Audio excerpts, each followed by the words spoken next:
Hello, everyone, and how are you today?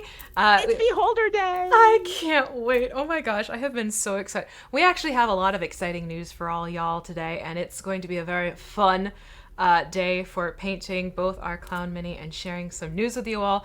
And I thought it'd be fun just to kind of have it up and running and going for us because, I mean, I know I've been excited for this, Lauren. Have you been excited for this thing of beauty over here? Because this is just... I'm always excited whenever there's more kobolds. And while this isn't, she is not a kobold, she's polymorphed, but still, look, it's Havilah as a kobold. I love it so much. I am so happy to see this.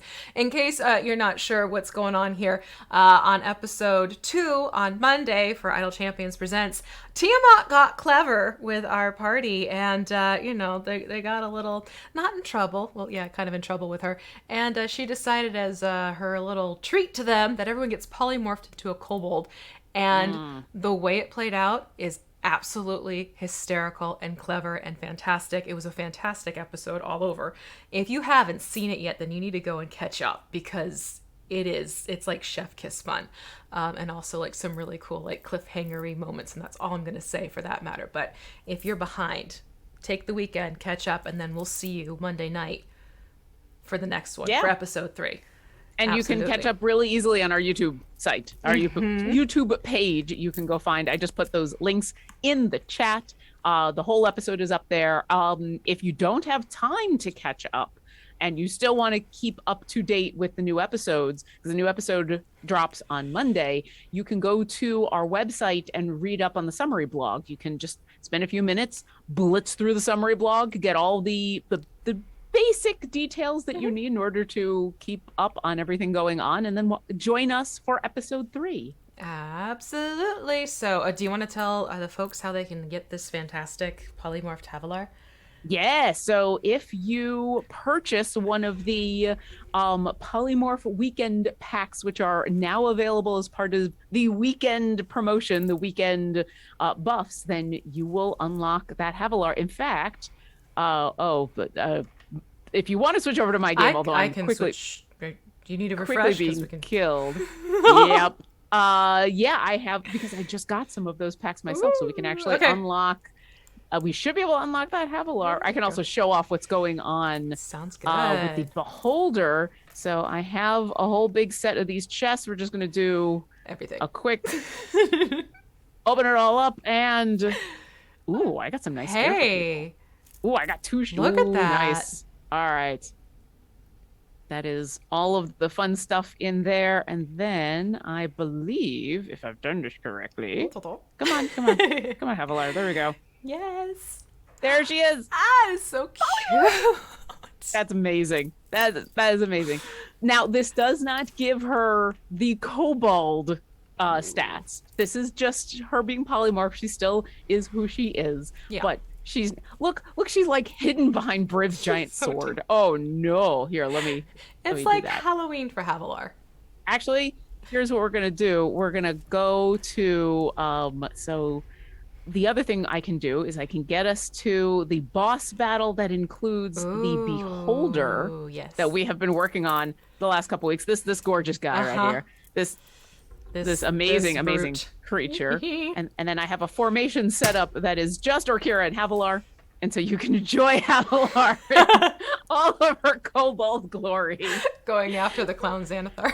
And then if you're wondering what we're doing today, we are doing another day of painting this lovely clown Xanathar, who is available in the game as a boss that you can battle during the trials, or not trials, I'm thinking of Trials of Mount Tiamat, during the Wild Beyond the Witchlight adventure. So but we're on day 3, or episode 3, I should say, not day 3. Yeah. And I'm gonna get everybody going again and get all my champions back out there. And meanwhile, let's go back. Oh, actually, what I should say before I hand it back to you, a few other fun things. First off, thank you, Martin and Mars, for our awesome moderators who are in chat helping to produce the show. If you have any questions for either of us about painting the minis, about the game, about Halloween plans, go ahead and put those in chat with question in big bold letters at the front that they can grab those, put those into our backstage chat, because we might be busy painting and miss it in the chat. So that is the easy way to go about that. Also, we have new captions available right in Twitch. So if you hover over your Twitch screen, you should see the little captions button right next to the settings cogwheel. Should be available on mobile as well as all the regular places that you can on your PC, and captions will be there. And the nice thing about that is you can adjust them the way you want them to work. So if you need them bigger or smaller, if you want to change the color, if you want to put them at the top instead of the bottom, you can move them around on the fly. And thank you, Eldoin. There we go. Thank you, Eldoin, for that lovely subscription. We appreciate you. Happy Friday. And let's get to painting, shall we? Oh, I can't wait. I am very much looking forward to... Hold on, I gotta flip the screen over to our darling... See, we've named our fantastic beholders. So mine is Electrum Wise, because, Pennywise. And Lauren's is... Ruffles Beholder. as helped named by chat. I think it's fantastic. So we basically are still working on getting some base colors on, and then we're going to start getting into detail work. Today is the name of the game with this beholder. This beholder is full of fantastic and lots of details, so it takes a little while to paint. So I'm not surprised that we're looking at about 4 episodes for this guy. Not surprised at all. Plus we did a kit bash, which is where we've added in the hat, the nose, and the ruffle around their neck. Now, little disclaimer on my part. I have a cat named Rory, and Rory is clever. So she doesn't like the look of Electrum Wise, I guess, and she knocked him off of my desk, and so my base actually popped off. Now, FYI, you can, if you want to, pop these bases off carefully. Like, don't try to really force it, because you could crack the stem here. But I have in the past removed these. So what I'm just going to do is go like, you know what? Fate was on my side. I will paint the base separately and then reattach it to my little clear plastic stem here. So luckily, not the end of the world. Electrum Wise will live to stand another day. But for now, they're going to be living on my lovely little miniature painting holder here, which for those of you wondering, they come from Redgrass. It's a fantastic thing. It's magnetic on the bottom and it spins around and it's ergonomic. It's another really great piece that I like. So that all being said. And mine continues to be my lovely pill bottle from the store from the last time that I had to go get pills. Yep. And that's just it. You don't need to have a fancy holder. You can just use a pill bottle with some blue tack and it does the same thing. You just actually have to manipulate it around in your hands because there's no fancy spin option unless you get the childproof cap style ones. I will say that. Absolutely. Also, I'm going to real quick from chat.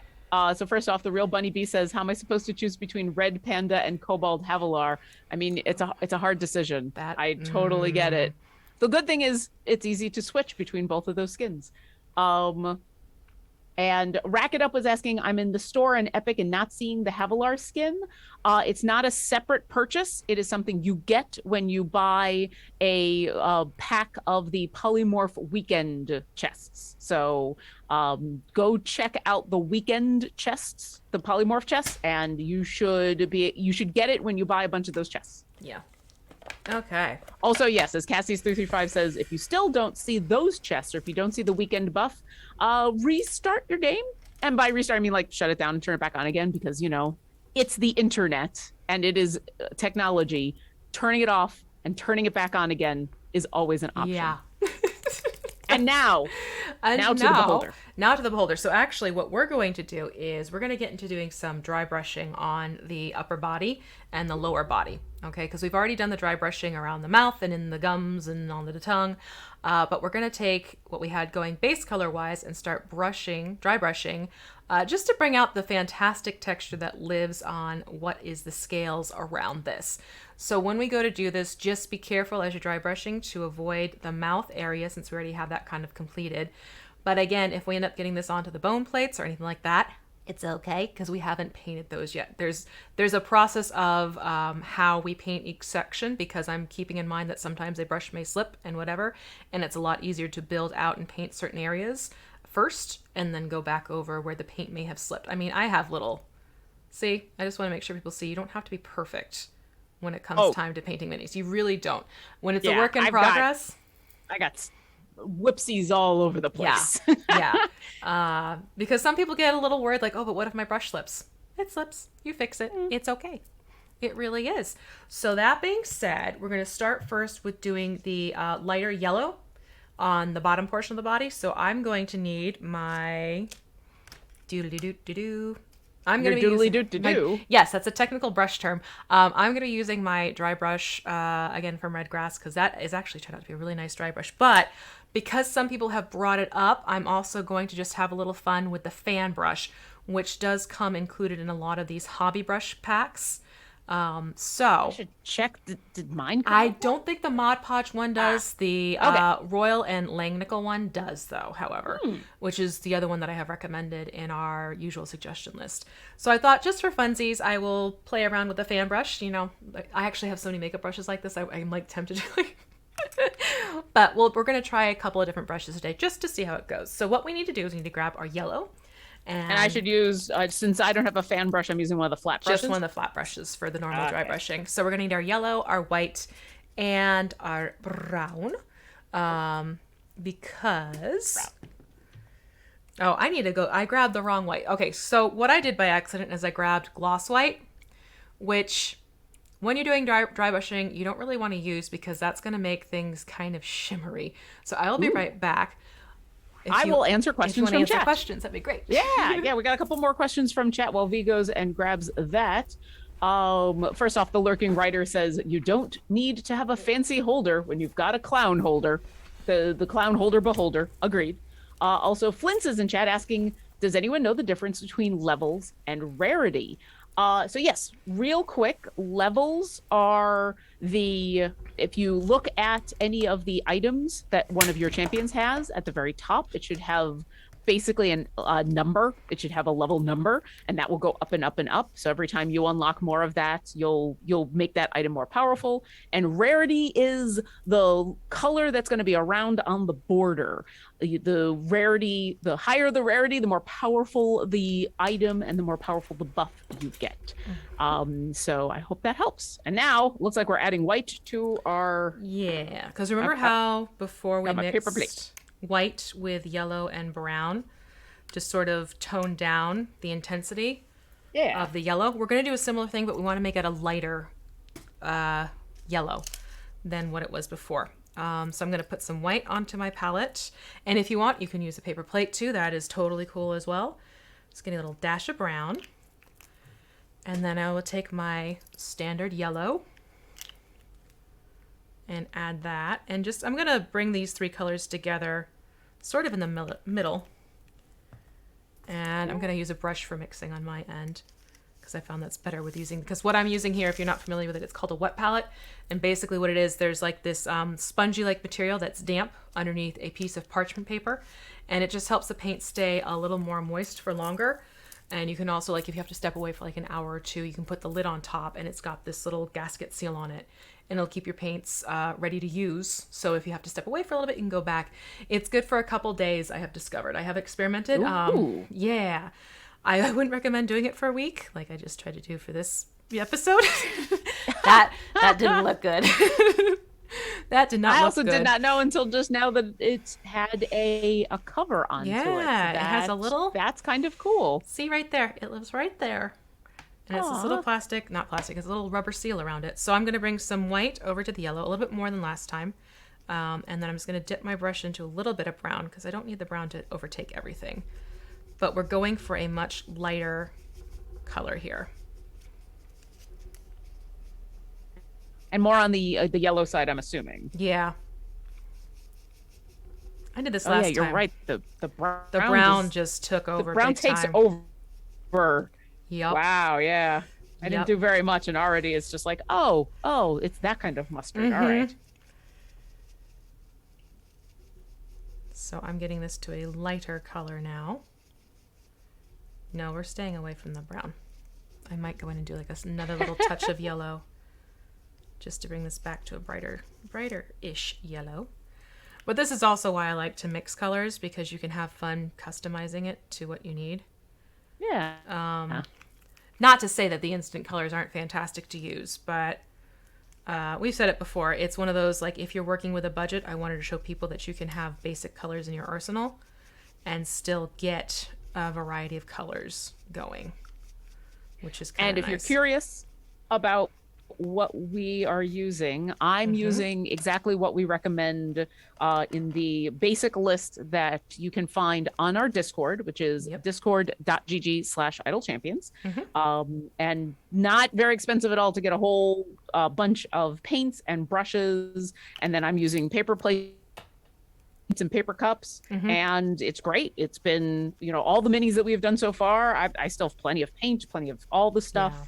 And then V is using some other fun things just to show off what else is available and out there.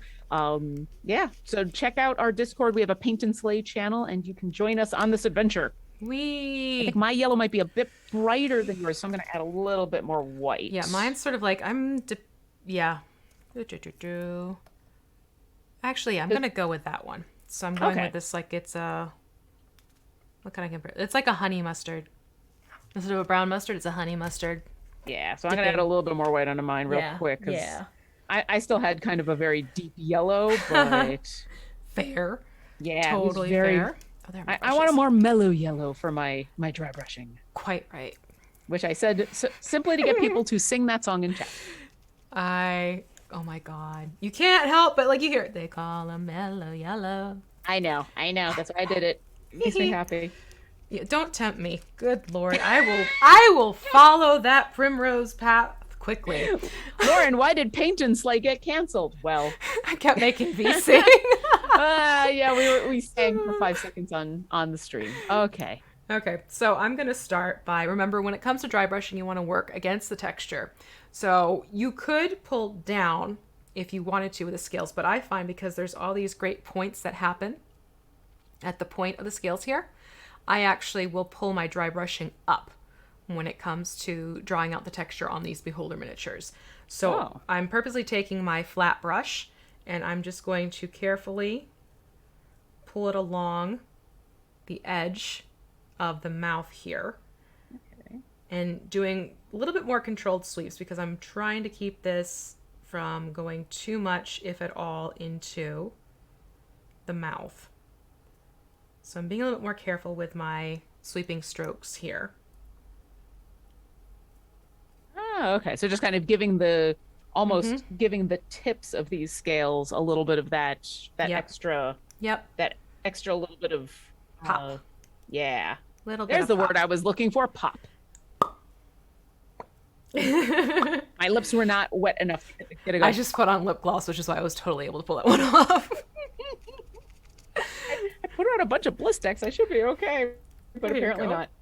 Okay, so that's basically the name of the game right now. We're going to go around and we're going to dry brush this particular lighter yellow where we have the other yellow going that we painted from last week. And again, you can have it creep up just a little bit where some of the blue meets the yellow because that'll act as a fun little blending agent that way.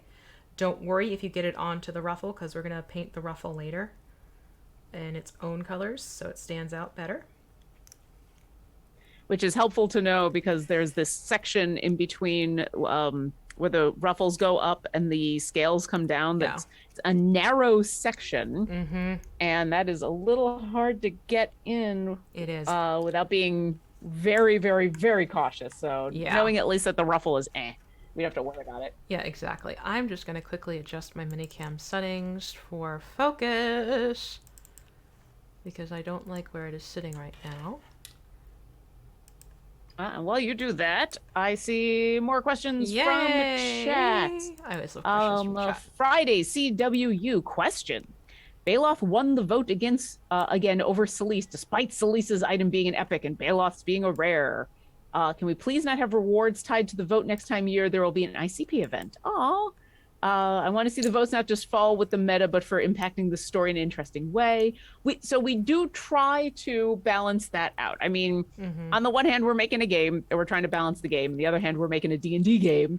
Yeah. And that will sometimes happen. Yeah. Here's the thing. We are trying to balance out the votes so that everybody, all the characters get a chance to have the same number of votes of stuff. And then also it is an appealing item no matter which way it goes. But, you know, we're still learning. This is only the second time that we've run this kind of event, and we'll take another look. But, Yeah.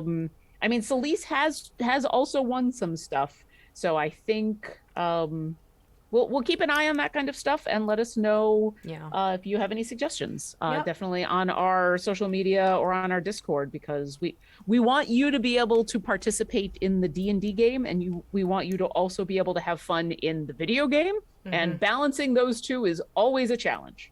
Yeah. But I mean, I know on community Q&A yesterday, I had offered the chat the opportunity to pick who I was going to vote for, and I hardcore was petitioning for Celise for a bunch of reasons. First off, she's awesome. Second off, Brig hadn't won the day before. Brig needs help. Brig Spoiler alert. Yeah. And as much as Baloth is awesome and will help in his way, which is to like kill things, Celise has a few more options for helping Brig, and I was petitioning the chat to come along with me on the Celise vote, and they did. All of my votes went to Celise. So sometimes what you need is an impassioned plea on the Discord. Please, please, Celise needs this epic. I am so excited to see how this plays out on Monday. Oh, yeah. It is. This is a good crew, I gotta tell you. I'm impressed with I knew it was going to be a good crew. What I was afraid of is that Baloth and Averin were going to skew the how good do we really want to be? The two of them are chaos people. Oh, yeah. The two of them are they're not. They're our chaos bunnies. Yeah, I mean, Baloth is technically evil, but not like in the I don't want to save the universe evil. And Averin is just a chaos person. So I was really afraid that everybody else was just going to be rushing to keep up with the two of them. But, you know, everybody's worked off each other really well. Oh, yeah. Celise has only had to roll her eyes a couple of times. I love that.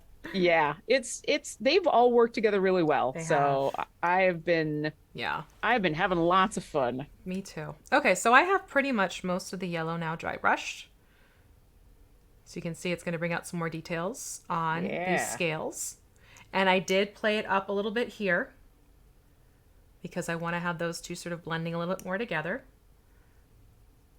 So just dancing it just ever so slightly into the blue. Into the wild blue yonder. Dancing into the blue. Dance into that blue. Yes. So that's pretty much going to take care of where we need to put the dry brushing for the yellow. So we'll be good to go back in. You're going to hear a loud clunk because my stand is going to attach to my metal. That's what that is. Clunk. Such a definitive sound. It is. But I do like that I can set it up there safely. Shame I didn't do that earlier when a little cat was walking around my desk, but hey. And it's really only because we're on stream that's a bad noise. I think having that lock in noise is actually a good thing. Agreed. Absolutely agreed. So that is the yellow. And now what we're going to do is we're going to take a look at the blue. So we're going to go and do the same thing, but this time we have the stalks and we have the upper portion of the head. And we're going to want to mix together some blue, some white, and just a little touch of black to give it more of a grayish blue color as opposed to a vivid blue color. All right. And it's going to show up nicely. Yeah.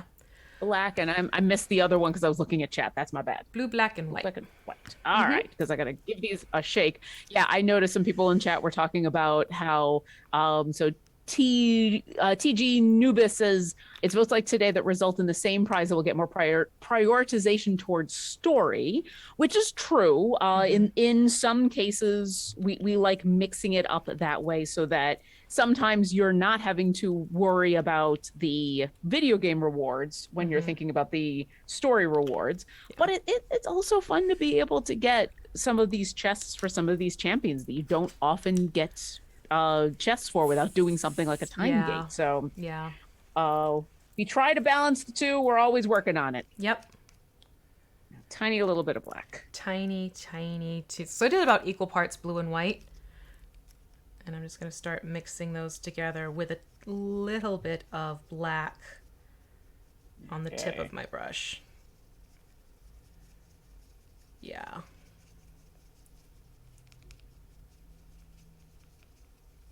There we go. So it's coming up with this really lovely, like, summer's day blue. Ooh, yeah, that is really nice. Yeah, that's kind of what you want to aim for, a summer's day blue sky.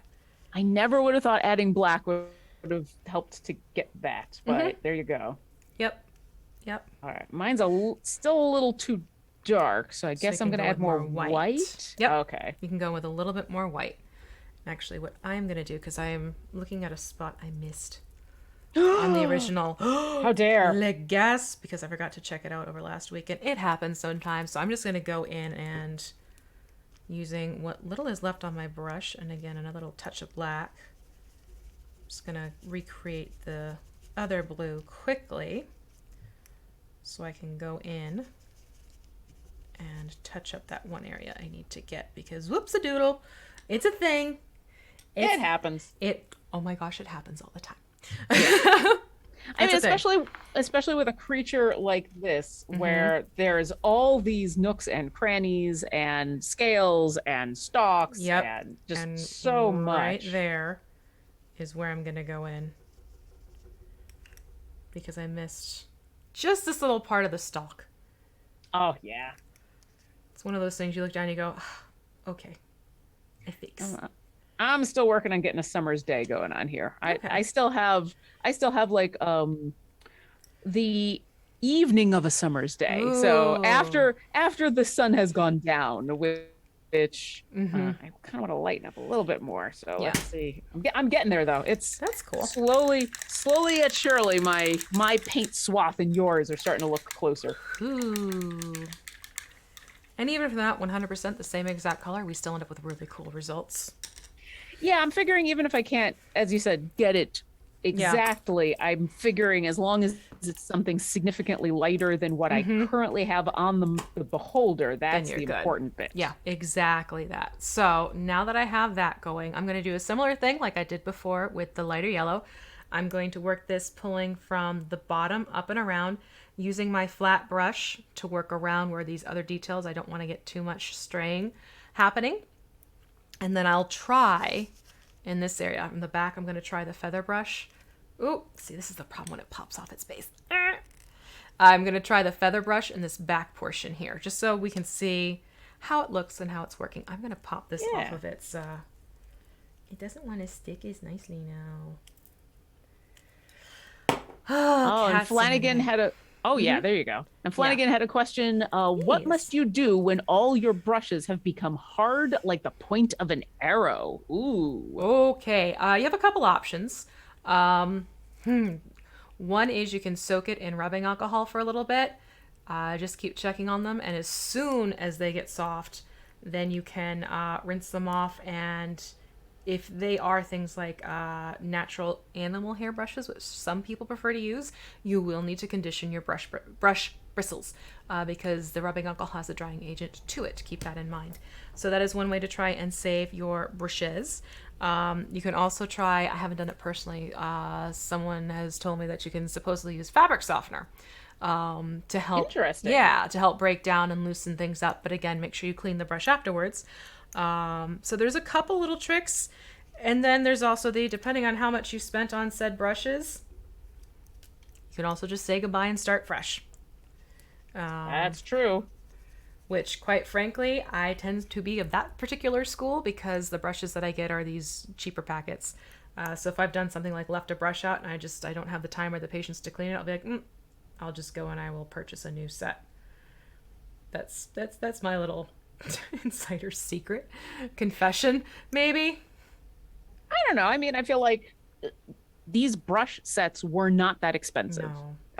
For the whole set, and they lasted for a very, very long time for a bunch of minis. So I feel like if the price of this hobby is every once in a while you got to buy a couple new brushes, I'm okay with that. Yeah. And you know, maybe this is the kind of thing in where the next time you I think I've gotten better at how to store and take care of all of my stuff. And so hopefully the next set of brushes that I get, because eventually I'm going to have to replace these brushes because I didn't know what I was doing, will last longer. Yeah, exactly. But yeah, the rubbing alcohol trick will sometimes help you out. The fabric softener trick I heard is another good oops-a-daisy go-to to try and preserve the condition of your brushes. Sometimes a brush just will end up in the bin because it cannot be salvaged. But you can And then you give it a little memorial. Yeah. And send it off into the great brush beyond. Yeah. But you can see here I have worked this lighter blue on this side. Yeah. In comparison to what's happening on this side. So again, it brings out more of that little detail. And I'm just using my flat brush carefully, floating it above the upper surface to help bring out those details. And like these are very light touches. You do not have to do a lot of pressure work with your brush to bring out details when you are dry brushing. In fact, the lighter your touch, the better. And again, if you're not sure, you have this fantastic texturized palette right here on your hand you can always use to kind of get a feel for how things are going to work and how they'll turn out. I have been getting better at using the paper towel so that I don't end up with paint all over me, but I do still end up with paint all over me. So I do too. It happens. It absolutely does. And as I get into like that yellow zone, I will let these kind of feather in a little bit together. But the name of the game is basically just working this lighter blue against the texture of the darker blue of the upper scales. Yeah. Yeah, I'm liking how that's looking. That's just a little hard to... Yeah. Keep in mind the scales do shift direction at the top of the head. Instead of going down, they go almost like they've slicked their scales back. Like, but you see what I mean? They go from the top of the head back as opposed to down. Yeah. So with that shift, it will help to move your brush to pull against that direction of the scales to bring out the texture a little bit better. And then you had said we're also going to go on to the eye stalks. Yep, we're going to do the same thing onto the eye stalks too. But right now I'm just getting around the eye. I see you, my dear. Should we also go after, we put some of the blue under the eye as well. Should we go after that as well? Yeah, I put it through here. That little smiley face bit of eyelid. And then I'm also putting it around the eye right now. Getting it up and through here. Oh boy, am I glad we did not do the hat yet, because that would have been a tricky, tight spot. The trickiest, the tidiest. Yes, the lurking rider, complete with fabulous hair. We've got a couple people in chat, including Vampire337, who are suggesting that we need to do a displacer beast at some point. Probably because of all the joyful announcements about Star. And if you don't know, I will say the joyful announcement, which is our Extra Life familiar this year, is Star the Displacer Beast kitten. So will be available cute. starting November 17th. More details to come. And if you haven't seen a picture, there's a couple of them floating around of the key art. And they are adorable. Oh my god, I want one. Actually, I have already been looking at the Displacer Beast miniature I have and plotting how we could give a Displacer Beast butterfly wings. Just saying. Uh-oh. Did Lauren, you freeze up on us there? Okay, we'll see if Lauren comes back, but clearly that was a fun idea. So I'm going to keep going with my brush here and bringing out the texture. All of it. Uh-oh. You had a slight little... Am I back? Yes, it's playing catch up on you right now. And I think you're back. Oh, that was weird. Yeah, everything froze, but I think I'm back. You are back now. Yes, we got the oh and then the and now you're you again. That was so weird. Okay, well, hopefully there are no other issues. Yeah. Sorry about that, everybody. Okay. It's, joys of internet and weather and things like that. So I have gone in and started doing the dry brushing texture on one of the stalks. So you can really see this is where it makes a huge difference in the texture. I am being careful because this is the one that has the magic spell already painted up and I don't want to get blue on there. But you can see here is a stalk that has been dry brushed right here. Oh yeah. Next to one that hasn't, and it really does make a difference. Yeah. So I'm using my flat brush for that in those zones again because we're kind of working in tighter spaces. That's why I'm not using the feather one. I'll show you the flat fan one. I'll show you in the back where there's more room to actually get a good feathering brush stroke going on. Like this is something where if you have a massive miniature, I can't think of any massive miniatures at all right now that might be floating around out there. It's good for like the bigger minis. I will say that. So I'm just going to keep going around and bringing out the texture of each of the stalks. And again, because we haven't done the eyeballs yet, it's okay if this strays onto the irises and the, the cornea. See, this is, I'm telling you, anatomy lessons each week. I mean, that's on the assumption that beholder eyes are made the same way as other eyes. Because, I mean, they can shoot magic rays. So it is very possible that they are... Yeah, they might have a different anatomy. But what would beholder eyes be? I feel like they would actually be a variety of stuff. Yeah. Because they shoot a variety of magic rays. And so I think each eye stalk is going to need different properties in order to handle the fact that, they still need to be able to see when you're shooting a disintegration ray. So... I feel like you might have some that are more like cat's eyes that can see in the dark or that have, or you might have some that look more like lizard eyes that have different properties. I bet you one, I don't know how, I don't think this is actually in the lore, but I feel like one or two of them would probably look like insect eyes that would have multiples of the things. Yeah, that could help a lot when you're trying to, put someone to sleep. I don't know how, but why not? I like this theory. I like this theory a lot. I might have to paint some of these eyes. I might have to try to we're going to make this one a cat eye. We're going to make this one a lizard eye. Yeah. Wistia says compound eyes. Absolutely. There we go. That's what we're looking for. Yes. See, but that's just it. If that's what you want to do, absolutely go for it. I mean, Xanathar's eyes are already a variety of different colors for the irises. So yeah. This is going to sound silly, but quite frankly, I love bringing out the textures on the stalks. Like, this is where you could lose me for like an hour or more. Just constantly making it slightly lighter, and making my touch that much lighter as I do it. Just to really bring out the texture here.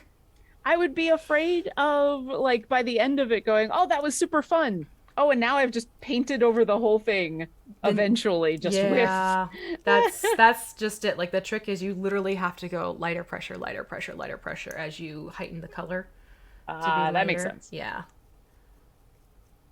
All right, and we did get While I was catching up with the stocks and being frozen, we did have a couple more questions come in. Okay. The lurking writer asks, if you have been painting and don't have paint on yourself by the end, can it really be said that you've been painting at all? Yes. I would like to think that someday I can make it through painting a mini and not get paint on myself. I've done it. I have not. Well, you are the master. Yeah, I am still the student. But that's just that's it. okay. Like, I mean, I've painted and I haven't gotten stuff on my hands. In fact, sometimes people worry about me when I do a paint like that. They're like, you didn't paint your hand. I'm like, I know. Are you feeling okay? Yes. You haven't been kidnapped? No. I don't think that's a bad thing if it happens. No. I just don't think I have the ability to do that yet. But you never know. Yeah, You never know what'll happen. Time. It totally comes with time and practice and just Yeah. learning. And a little bit of luck, I'm sure. Yeah. And then Doorbell Stream says the polymorphed chest packs don't say they include a skin anywhere. Is this intended or an oversight?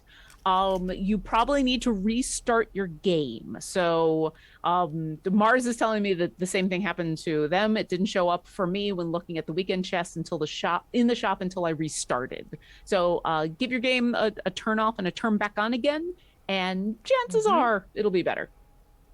And I didn't just get another song stuck in my head. Chances are that one. Yep. Okay, all right. Yep. I mentally had to go through all of the songs or all the things that I just said in the last like 10 seconds and think about, wait a second. Well, it doesn't help that I was just watching Riverdale and they had that as like the creepy, I'm not going to give anything away, but it was like the song that came on at a very creepy time in the scene. So it stuck with me as a result. But yeah, chances are. See, now I'm just doing the thing in where I'm turning the beholder in all sorts of directions to try to get around at some of these eye stalks that I'm like, oh, I want to make sure I get texture all over all the eye stalks, but these eye stalks are round. They're round and they're bendied and everything like that. Yeah. Absolutely. And you know, if I miss the bottom of one of these eye stalks, I will notice it the 4 days after we think we're done with this painting. Of course. That's, I mean, I just did it with a general patch of the color. I'm like, oh, that didn't get color.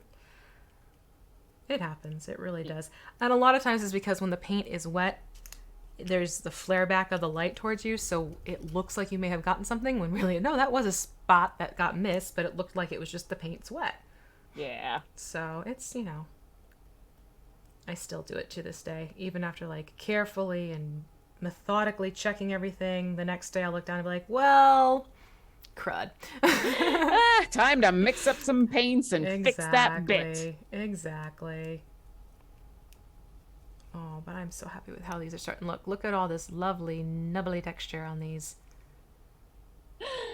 I just like hearing you say nubbly texture. Nubbly texture. I wonder how the captions pick that up. Nubbly texture.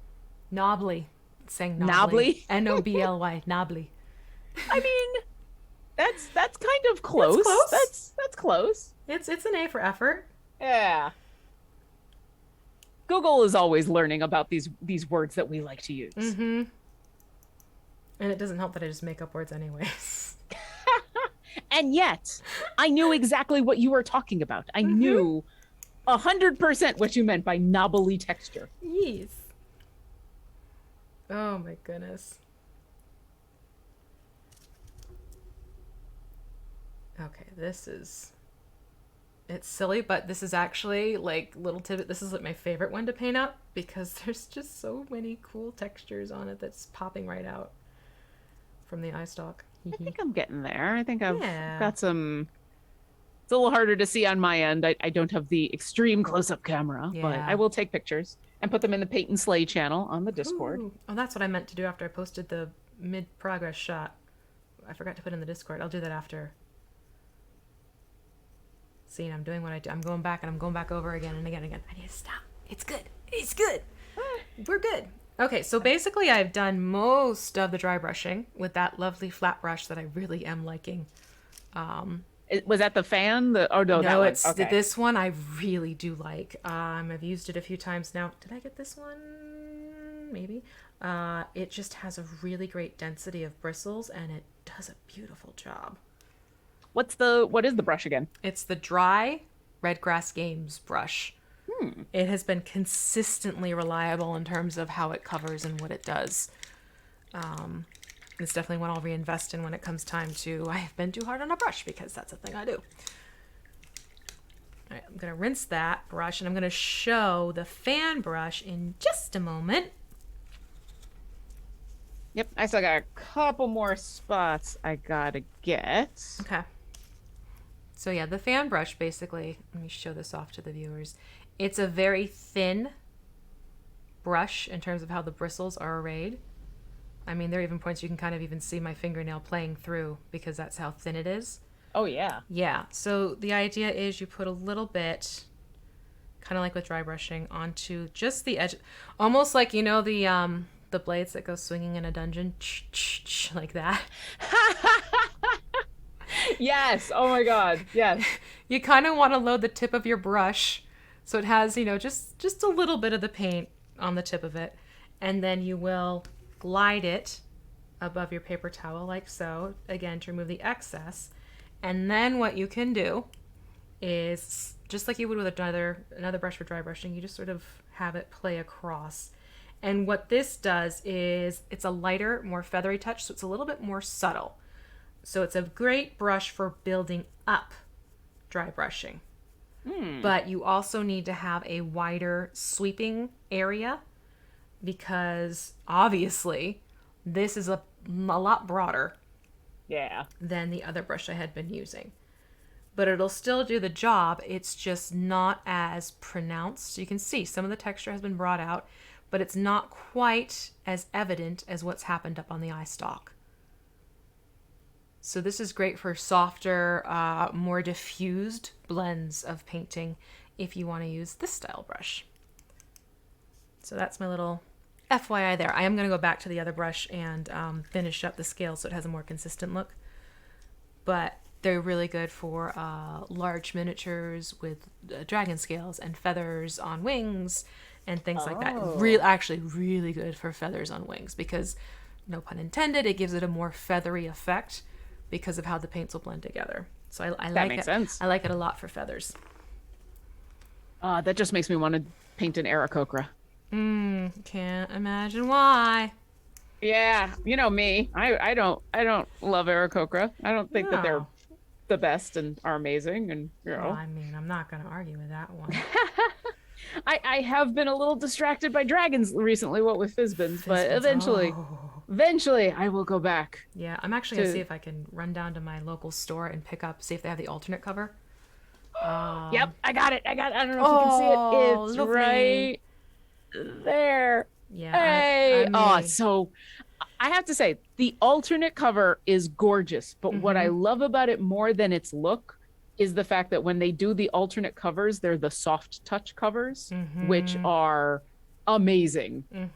I love this. I just want to sit and, you know, because I use D&D Beyond for most of the time when I am planning or playing. Right. But what I love about the physical books is the actual act of sitting and reading through, of consuming the book itself and getting all of the details.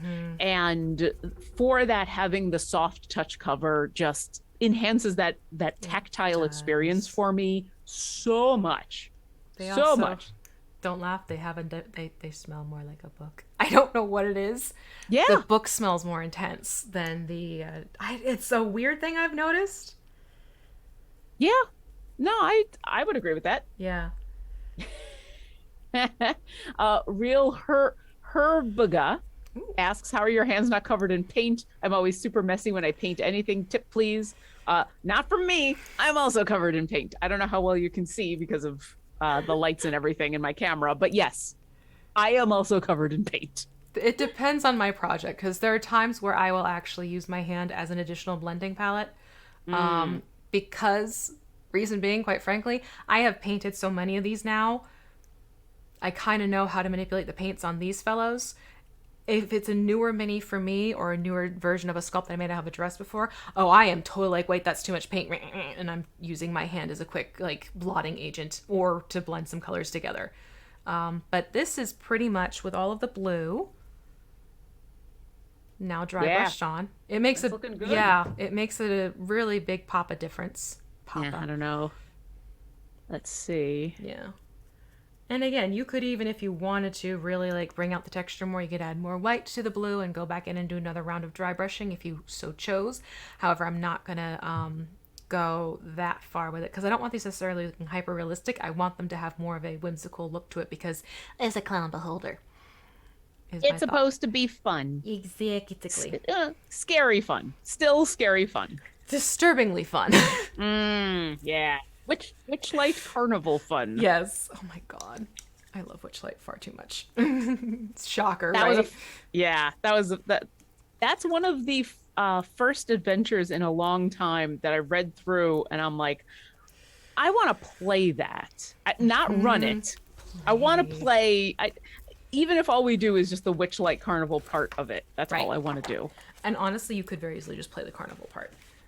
Oh, and I've thought the same thing of like, hey, maybe I will just grab the carnival part, remove some of the interconnected elements that would lead to some of the other things, and use that as just either a fun side thing for my players with little tiny missions in it, or, you know, hey, a place to put an entire other adventure. But like, it's such a well-rounded chunk of an area that isn't like, here's an entire town, right? You know, and it's so unique as far as it being a carnival. And I like, because it's Fae inspired, but it's not dark Fae inspired. It's not like evil. It's just whimsical, but there's some danger. There's some things to keep in mind. Just some stuff to keep in mind.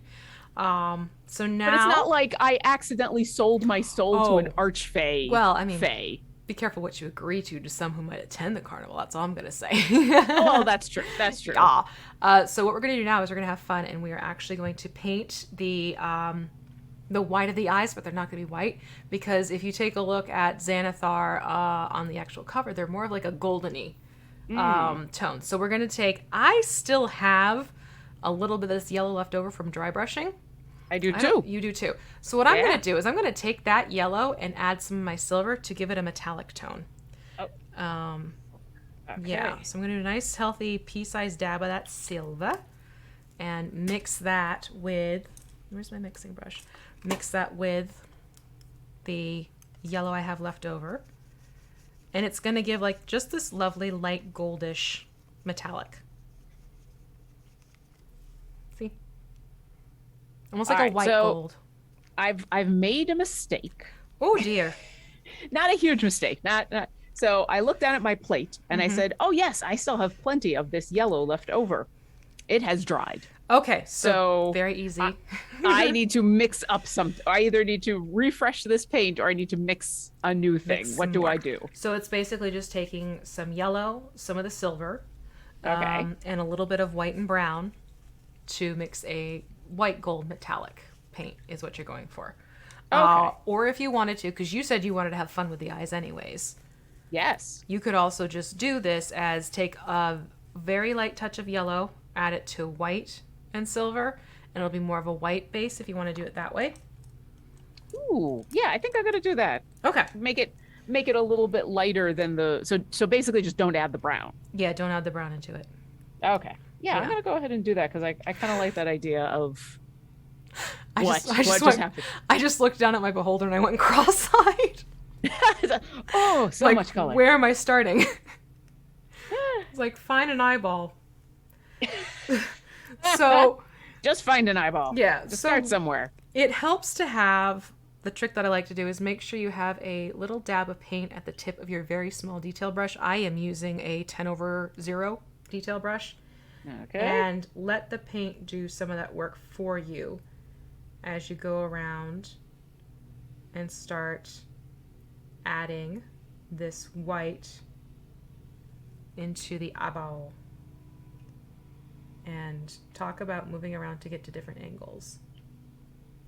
That'll happen. And you may have to do a couple coats of this, which is okay.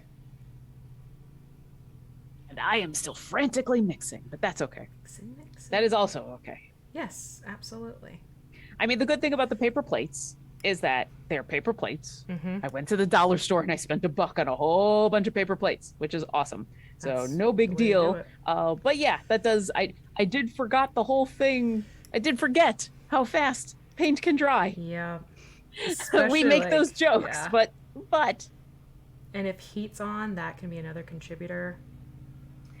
I turned off my heat, but I did have it on earlier this morning because it's still that weirdness in Seattle and where you wake up and it's freezing, but by the time the sun actually comes out, it's not so bad. Yeah, I have that where I am in New Jersey too. So did I miss? I did. Sacrilege. All right. And you said we're using the tiny little brush, the 10 over. Yes, the wee little brush, and I just realized that I have spot that I had very much missed of just the darker blue. So I'm going to go in here and I'm just going to quickly fixed. Take care of that. And so we are coloring in basically all the eyeballs. Everything up until the lid. Yeah, basically where those little, we're going to go back to ridges. Where these ridges are, you bring the white up to that. But again, this is why I said it's okay if you paint this area blue, because you'll notice as you go back into edge, it gives you a nice zone where the two colors meet. And it's not like this back and forth of trying to make sure, went too far with the blue, went too far with the white. It just helps sort of get that layering in. And I'm going to have to pull this out from under the camera because I cannot reach this eyeball with the camera underneath me. That's okay. Yeah, it happens sometimes. I think I still have to do some mixing because I think my eyeball color ended up a little too yellow and not white enough. That's okay. So I think I'm adding, should I add white or silver at this point? White. Okay. Okay. And while I'm doing that, we've got more questions from chat. The Lurking Writer wants to know, have you decided what the next model you're going to be doing, or should chat offer suggestions? I mean, chat should always offer suggestions if there is a mini you want to be doing. We're going to be doing one more week of the Beholder.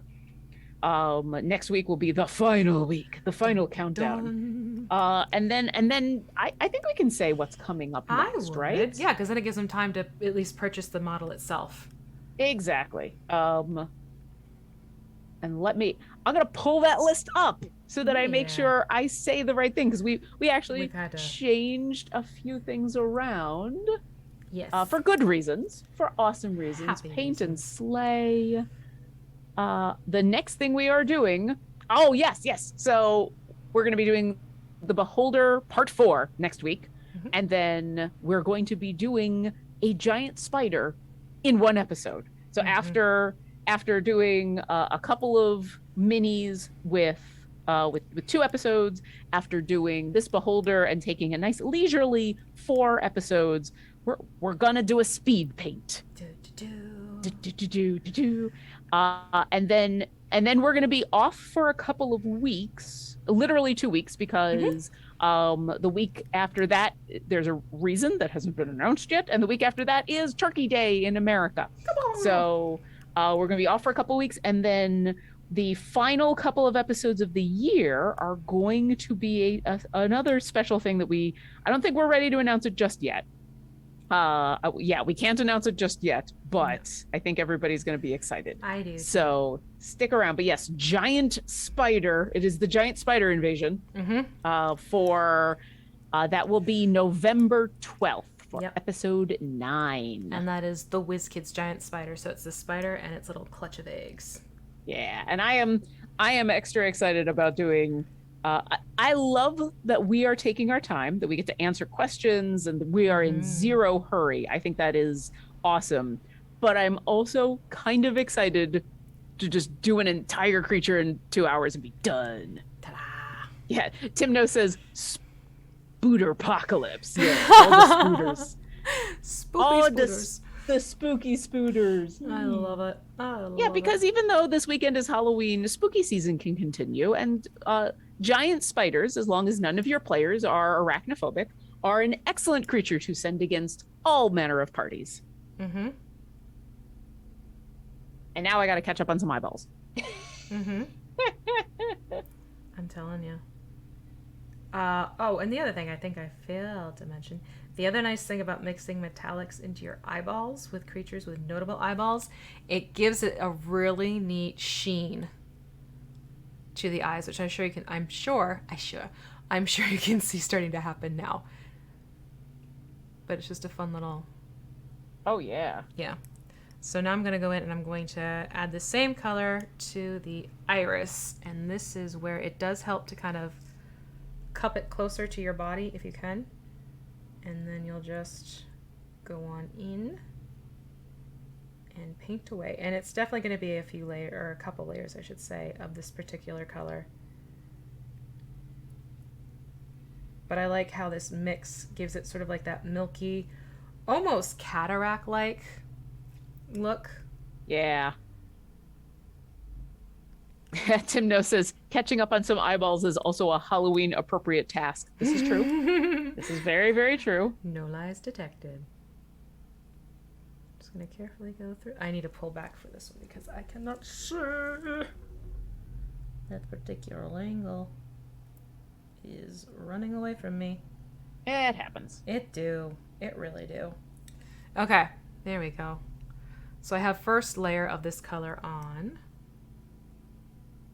And how many layers do you suggest we do? Honestly, play it by ear. In this case, what I'm looking at, I'm definitely thinking I'm going to need 2 layers. So actually, we're going to do something fun between the 2 layers. Ooh. Yeah. Something I like to do with beholders to make them all the more creepy. Did I do it on this one? Did I? Let me see. One moment, please. I thought I did. Not on this one. Okay.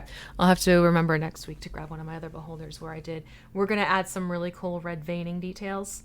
And then when we go over to the second layer of the paint, we'll thin it down just a little bit so that it looks like we have bloodshot eyes happening. Ooh. Yeah, it's a really fun effect, but you got to do it before you do the irises. So I'm going to let this dry now because what I don't want to do is try and do the red veining. And then it's still damp and you end up with just pink blotches. So let that dry. Which can also be creepy, but not creepy in the way that we would like. Yes. So I'm going to, I think it's time to, where'd my notes go? That's right. We're going to get the bone plates now. Ooh. Yeah, and that's actually quite nice. It's just mixing some brown and white together to get like a taupey tan to paint all these bone plates and the teeth. I'm still finishing up a few eyeballs, but I'll be there for you. I'll be there. I'm working on it. Don't say I'll be there to you, to a girl who grew up in Jersey. Oh yeah, that's true. I am fighting the urge right now. I'm catching up.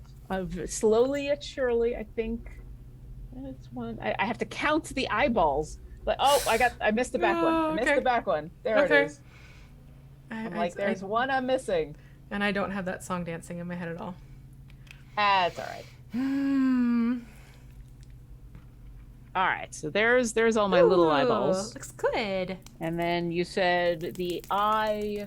How much of the actual eye were we doing? The eye that doesn't go into the iris. So this part is the iris here.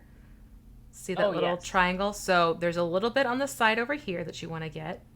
Okay. And then there's also this side over here you want to get. All right, I can do that. Yeah, that'll do ya. And I'm just gonna get this light brown mixed up for the bone plates. So it's like 3 parts white to about 1 part brown, I would say, for the mixologists out there. Okay.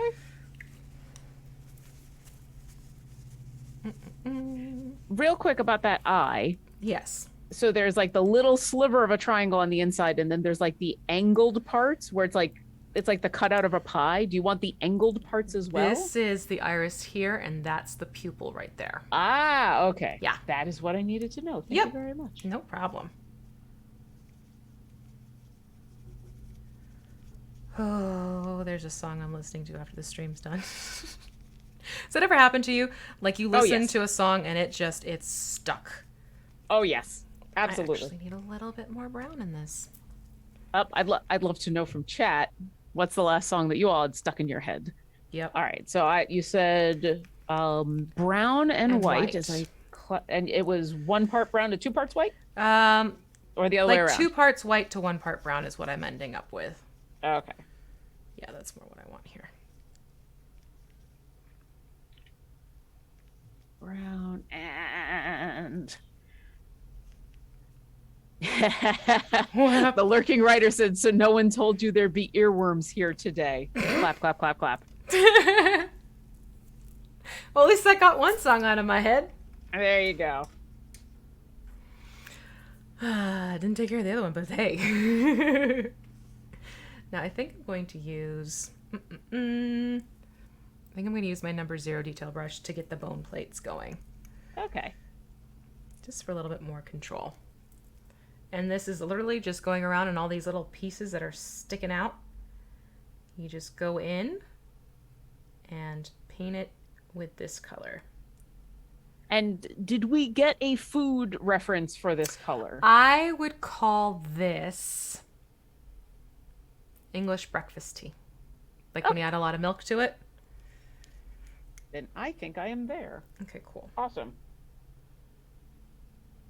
That or nougat, like inside of a, is it the Mars bar that has the mostly nougat inside? I think so. If I'm gonna give into candy these days, I'm giving into Reese's peanut butter cups. Wise choice. Yeah, I have to. That I fully support and agree and will. Okay, bone plates. Here we go. Yep. And there's a lot. Oh, and the real scary Norm says, I'm late to the party. Well, welcome. We're here for 2 hours. We're here from 12 to 2 almost every Friday. Glad to have you. Question: where'd you get the figure to start? Excellent question. So this specific mini is from the WizKids line. A lot of the minis that we've been doing, because they're D&D minis, come from WizKids. You can find details about each of the minis, including the SKU number, in order to help kind of nail it down, on our Discord, which is discord.gg/idlechampions.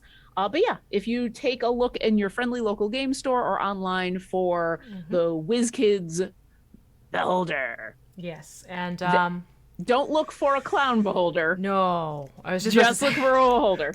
And this one's been kit bashed, but also in terms of if always please FLGS first, but if not FLGS first, there are a couple sources you can check out. dndmini.com, see if they have the D&D Noel's Marvelous miniature beholder there. You could also check with Miniature Market, is another good miniature resource for online folks who may not have an FLGS by them, or maybe it's a trek to the closest one type of situation. But those are good online resources in my experience. I am very, very lucky that so during the Panini, we lost our actual friendly local game store, the one that was literally just down the street. They were awesome, but I'm very lucky to live in an area that has quite a few game stores, because, the Pacific Northwest is geeky that way. And I'm near a major metropolitan area. So I am about 15 minutes away from an awesome store, Mox Boarding House, that has, they're awesome. They're lovely. They have all sorts of, not just stuff, but a variety of rooms that you can get to play in, and restaurants, and it's super cool. Food. Yeah, really, really good food. It's good food. And if you have food issues, they're very good about accommodating you too. Absolutely. Which I was giddy about. I mean, quite frankly, if a place has miniatures, game stuff, good food, and I don't get sick, hey, they have me for life. Oh yeah, Mox is amazing, and really is. I would live there if I could. Absolutely. And the staff there is excellent, so and yeah, that was one of the weird, hard parts about picking up my Fizbands, Treasury Old Dragons. I was able to rush out there like in the middle of the day. I basically took my lunch break and went to pick it up, and because I wanted it. I wanted to have it before Heroes of the Plains. And it was weird to every other time that I'm there, I'm usually there for a couple of hours. I'm going to meet up with some friends, or I'm going to, go grab dinner there and pick up some minis or something. Right. And so it's very weird for me to like walk in, pick up a book and walk out. And I felt very much like I was missing out on half the experience. Oh, Like, but I want to stay and go play. oh, I didn't even think that's true. But that's okay because then I had Fizbins to read. There you go. So I feel like it's my New Yorker coming out a little bit, but I can't help but say Fizbins. But it's Fizz bands, right? I say Fizbins too. It's Fizbins? Okay. I know I say it too. I don't know if that's correct. It could just be because it's the rate of speak. That is true. I am also too fast of a speaker sometimes. Yep. If anything, the captions have taught me to try to slow down a little bit so that the captions can keep up, because when even Google captions can't keep up with your speaking, you're probably speaking too fast. But yes. All right, chat. Is it Fizbins or Fizzbands? Like the lurking writer says it's pronounced Bob. Is it? Listen, Stop! Don't get into the is it GIF or GIF thing. We can't. No, you'll lose people. I tell ya. I forgot how many plates this boy has. Yeah. And especially since I wasn't worrying about getting some of the other paint on the plates, because I knew you had said we were going to do this. Right. So there's actually been a couple of plates I've missed and have had to go back and get because they were blue. Yeah. And I just like, oh, they're scales. No, wait. No, that's a plate. no. Like this one's a little bone plate about to start. I know that. Yeah. So I'm like, okay, let me get you. You're just emerging. But oh boy, it definitely got yellowed on it. Well, maybe this clown Xanathar, they're still learning how to put on their clown makeup. They're not that good at it. Oh, I kind of like so, that. you end up with a little bit of the grease paint on your bone plates. I'm for that story. I like that storyline. Yep.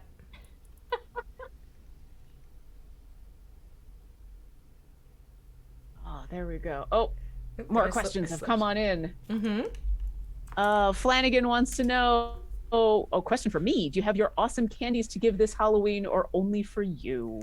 A little bit of both. So I haven't picked up candy to give out yet. We're still not sure. I live in an apartment complex, and I still have to look up whether the complex is actually allowing Halloween trick-or-treaters, because I know especially the last year and even before that, they would just they would encourage you to not go through the apartment complex, but come to the main office, and they would set up like a little party.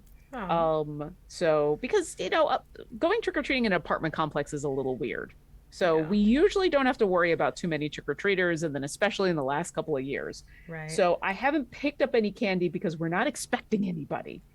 Also, I don't want to have all that extra candy in the apartment because you know what happens. What happens. Yampa champa. Yeah. That being said, I will probably give in to a couple of the Reese's pumpkins, the Reese's peanut butter cup pumpkins, because peanut butter cups.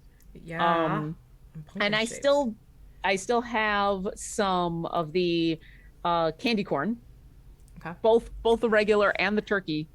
We didn't finish that conversation, did we? How was that? The candy corn with the okay. Yeah.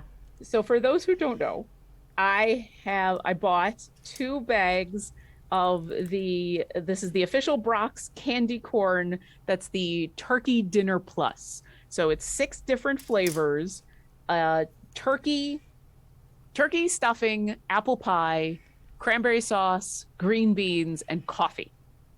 And yes, I've tried them multiple times with a couple different people. The coffee, I would buy an entire bag of that coffee. Really? It was so good. Now you have to like coffee, obviously. Right. If you don't like coffee, you definitely won't like it. But it was that nice, sweet, but not super duper sweet Uh-huh. mocha coffee. Oh, it Ooh. was delicious. I would 100% if they put the candy corn coffee out as just a bag, I'd be all You'd over be that all over bag. that. Hmm. On the opposite end of that, Oh dear. the cranberry sauce is horrific.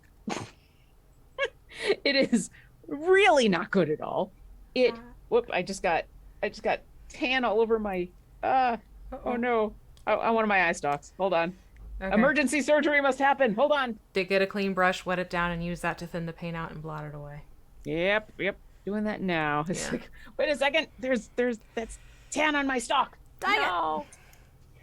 So yes, the cranberry sauce was horrible. Was it hit my tongue and my mouth went, what? It was really bad. It tasted like cranberry sauce, but it was the most egregious Ooh. of this is a thing made in a lab cranberry sauces. Oh, the synthetic. Yeah. The green bean was similar, but it didn't hit me until the aftertaste. Green bean. Yeah. Ooh. Green bean casserole. Oof. So yeah, the green bean was like while I was eating it, it was fine. Uh-huh. And then as soon as I was done, that aftertaste, oof, aftertaste bad. So the green bean was not that good.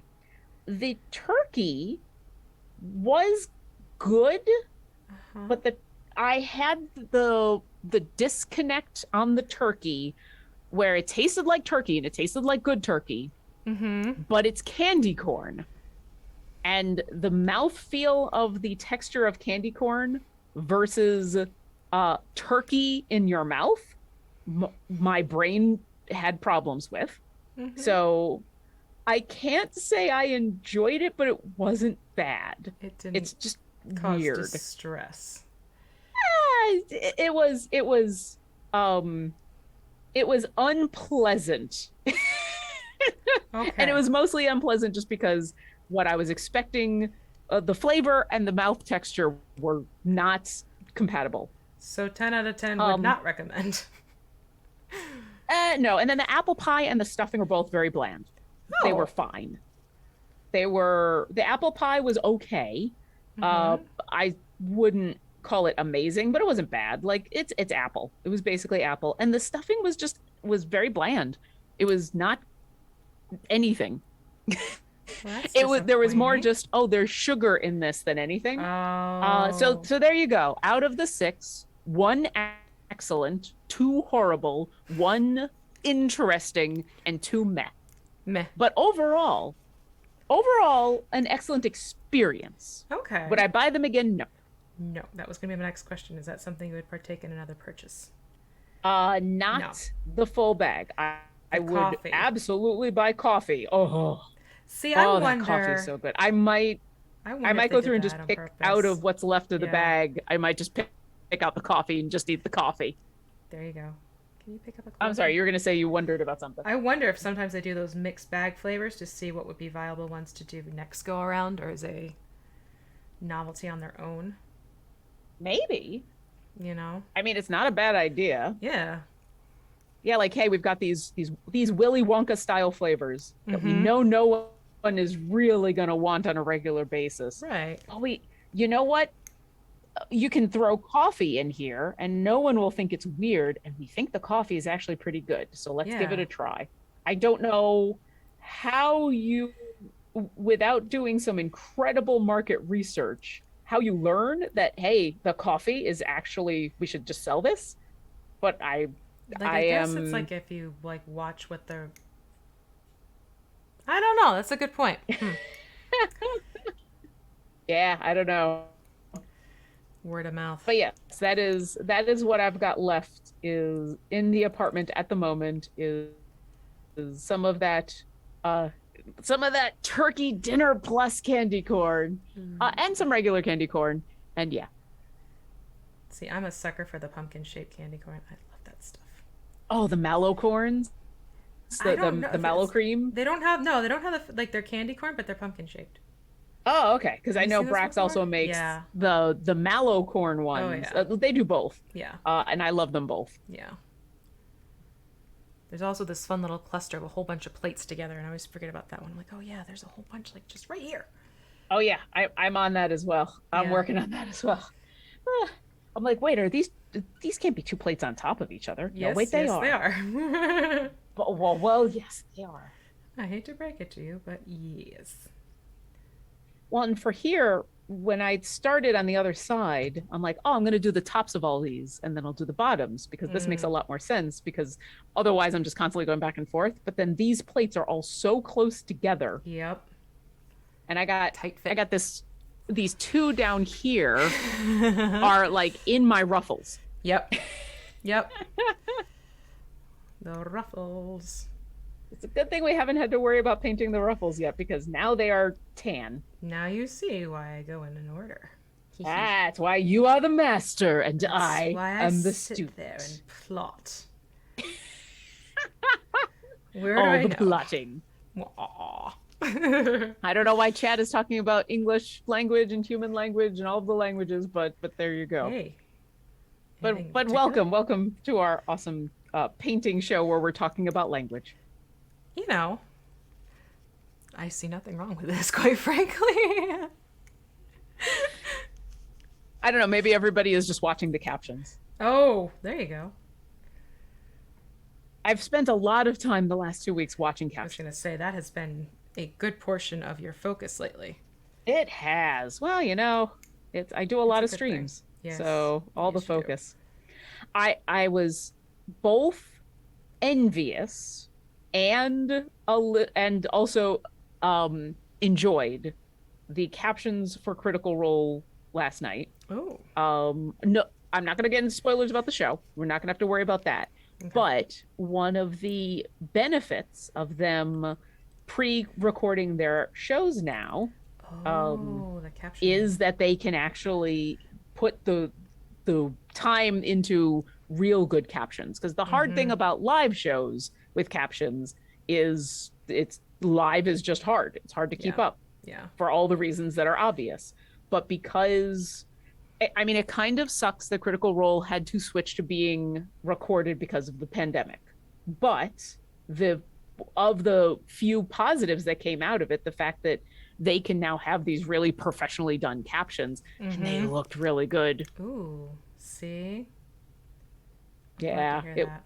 And it's the same captions actually that we're using now. They've just had them as the caption file that got added in with the video, whereas these are being done live by a machine.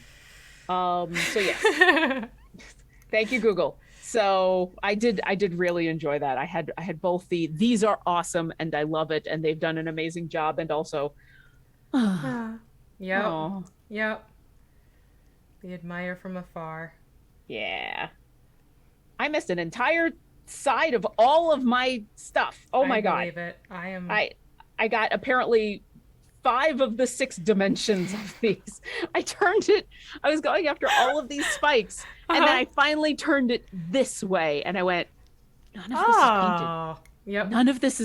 None of this is painted. What's going on? What happened? Yeah, that's honestly, I just go individually at this point and just keep turning it around and around until I can see all aspects of the particular spike covered. See, I thought I was doing that, but apparently I was missing an entire portfolio. No. I just wasn't going in that direction. But it looks so nice once they start getting covered. That's true. That's true. Yeah, and they'll look even cooler because there's some texture to these when we do a lighter whitish color for a dry brush, but then also do the wash. Because that's where a lot of the nooks and crannies will get filled in with the lovely Agrax Earthshade that I adore. Or a brown wash. It really makes them pop. Now I just got to get this one spike that, like, I don't know about you, but it almost feels like this eye stalk and this spike, like this eye stalk. That's the one I'm working on right now. Yeah, it's like it got stuck on the spike. Hate this spike. I have painted this one enough to hate it. Oh, tell us about your hatred, V. Give in to your hate. Give in to your spike hate. Well, actually, I have to make sure I'm breathing because what I've started doing now is when I paint this particular spike, I have started holding my breath. Oh no. to focus. So, no, this has been the one where it has been something as simple as I moved my brush too far and I need to fix that because it went over and things like that. And it's just, yeah, it's a tight spot one. It is absolutely tight spot one, and there's really no good way to attack it because in trying to get to it ahead of time, you still end up, it's the back and forth game. Yeah. And I just went quiet because I was trying to concentrate. And I love that you're like, I stop breathing when I paint the spike. And I'm like, the spike is literally killing you, V. The spike is literally going to be your death. So what killed her? Was it the disintegration ray? Was it the invigorating ray? No, there was a spike. A single spike. Yep, a bone plate spike. Did her in. And there's this little dip. Right? Can I even show it? Okay, there's this dip through those two eye stalks. Oh yeah, I haven't even gotten to that one yet. That one. How dare? How dare? It's like itty bitty living space for sure. Okay, I am not gonna push it. I'm gonna call that one as it's a done spike.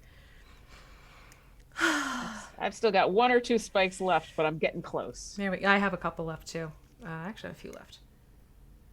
I could see now why we wanted to do a whole fourth episode, because it's like I can't imagine trying to get through all of these spikes without taking, like, this has been about 45 minutes of spikes, but it's with the exception of that one spike, kind of relaxing. Yeah, exactly. Most of them are like, oh, I get to color it in and da da da da, and then dun dun dun.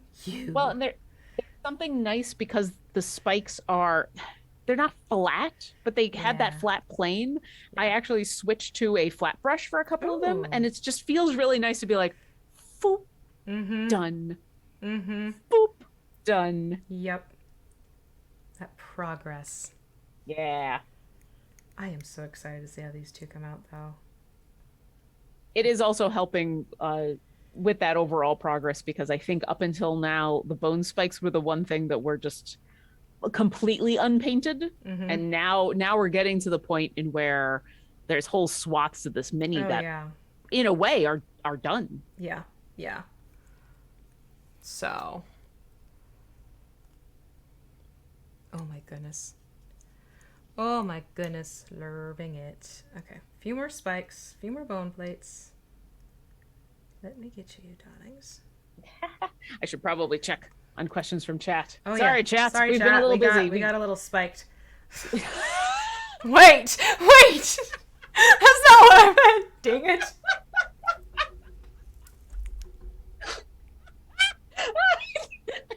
I have a bad habit of doing that.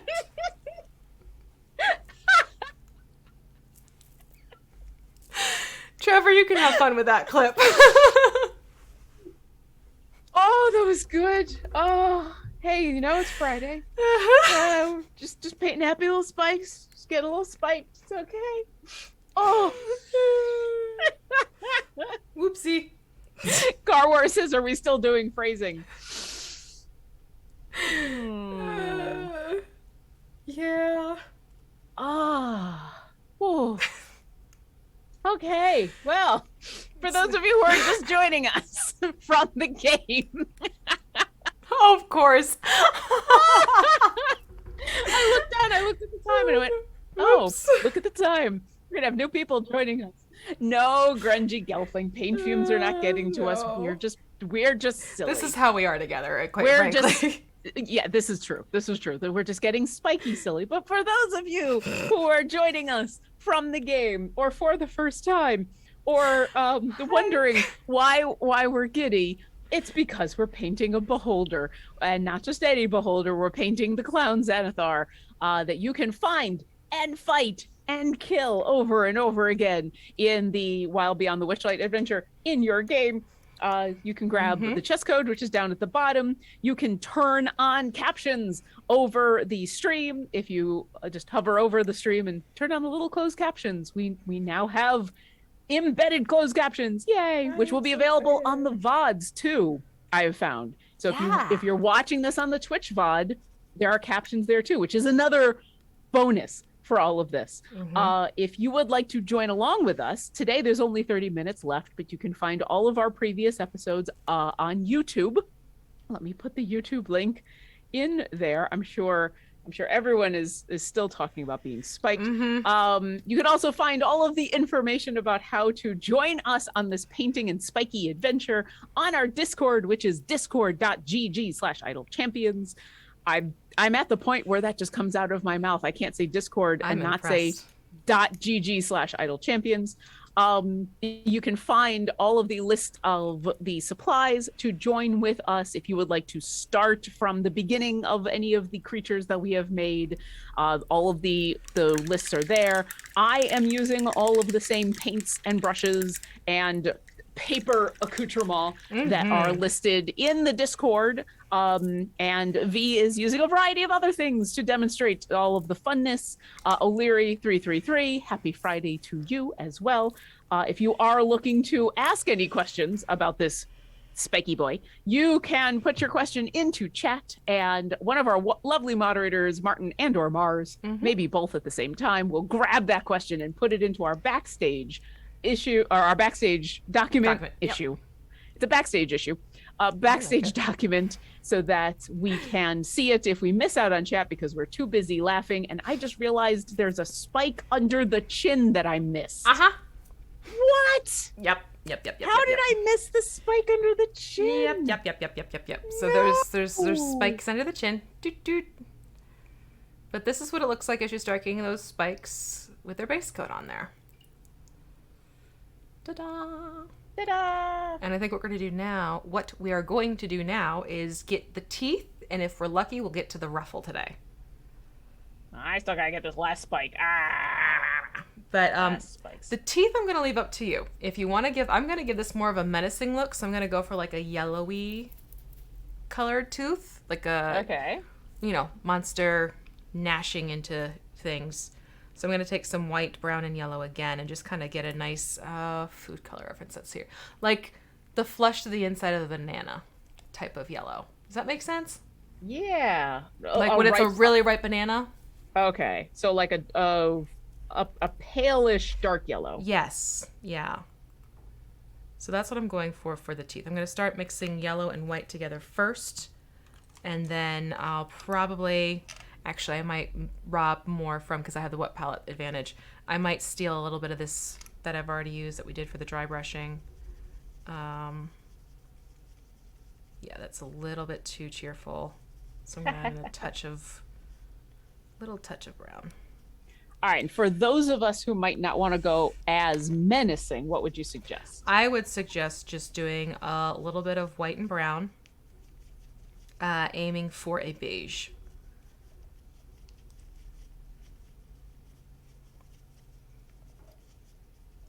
Is what I would do. I'm gonna give that a try because I feel like there's a lot of menace already going on here. And so let's white and brown. Let's beige it up. Okay. I feel like it'll be easier for me to add in red afterwards if I'm like, now I've made it too funny. Yeah. This is true. Okay, so I'm gonna take that and then I'm gonna go in. Oh, which brush do I want to use? This always becomes the question of the day with these twofers. With the twofers? The twofers. Twofer Tuesday, except it's Friday. I'm actually gonna go in with my number 1 from my Mod Podge set, because I think that'll help me kind of get a better reach in here. Number 1. All right. I'm just gonna go in and paint the gaping maw. The gaping maw. Oh, question from chat. Real Hergaburga. Do you want to do blood on the teeth? How would you go if you wanted to do blood on the teeth? How would you go about painting that? Paint the blood after? Yes. You're gonna get your base color going on your tooth. And then what we'll do is we'll go in and we'll do a dry brush just to kind of give the teeth some texture. And then what you can do is go back with some red and basically dance it along the points of the teeth to make it look like it has chomped into something tasty. So that is how I would handle that for sure. I am going to switch to a smaller detail brush because there is a tooth. We talked about this before. There's a tooth that hides right back in there. He's got a wisdom tooth that's just I don't know if I causing call it a issues. wisdom tooth. It's a tooth, but it hides right back here. Right there. See, it hides right in there. Oh yeah, there's like a cluster of Yeah, teeth. yeah. So that is actually a tooth, believe it or not, that you'll want to snag with a smaller detail brush. And I'm going to go back to my other brush and just work on getting the rest of these teeth. All right, toothy more time. Raw. And you don't have to as much work on trying to get the back of the teeth because we already had the discussion of how tricky it is getting angles into the mouth. Yeah. My focus is basically the front of the teeth, and the back can kind of fall into shadows because we have that darker red going on for us.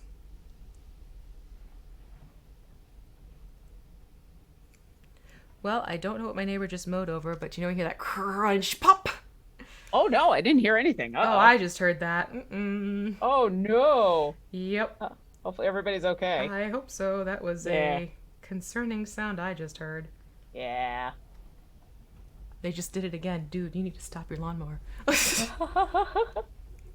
You know, I do feel like I am at least slightly concerned about the back of the teeth because for better or for worse, I was actually pretty good with some of these teeth and I didn't get any other color on them while we were painting the inside of the toothy maw. So you want to try for it? Go for it. Yeah, I'm seeing some white. And so that I might have to also go back in with the detail brush. Sure. And keep in mind, we will be doing a wash on these too. Oh, that's true. So that'll help tint it a little bit at least. If there's some spots you just truly cannot reach, I'm basically going to be flipping between the two different brushes at this point because of all these nubbly angles. Yeah, because we already did all the nice washing on the inside of the mouth, so we did the dry brushing, yep. And the dry brushing, yeah. So I don't want to. So yeah, I will go to a detail brush, and I'm gonna pretend to be a dentist. Oh, so how's your day been? Dentistry on beholders. Oh, now, geez. luckily, the lower jaw, you have a little bit more playroom. Yeah, but I actually ended up starting on the lower jaw, and I'm still having that issue of like, oh, geez, there's some white there. Yep. So it's moving around as best you can. Yeah. It's just sort of the name of the game here. But at least there's no hidden teeth on the bottom. At least there's no. What you see is what you get, thankfully. Ha.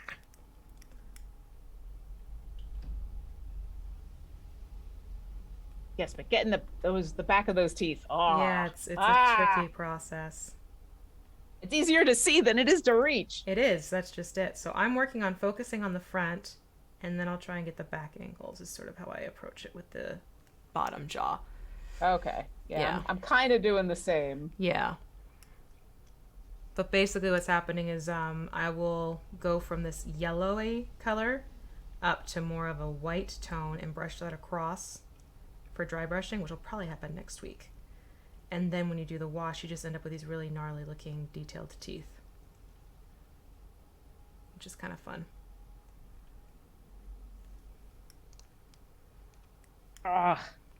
This is the first time since we've done this show that, because you had mentioned about those brushes that come with an angle that like are already like at a 90 degree or 45 degree. Yeah. This is the first time that I'm like, oh, that would be really nice about now. Yeah.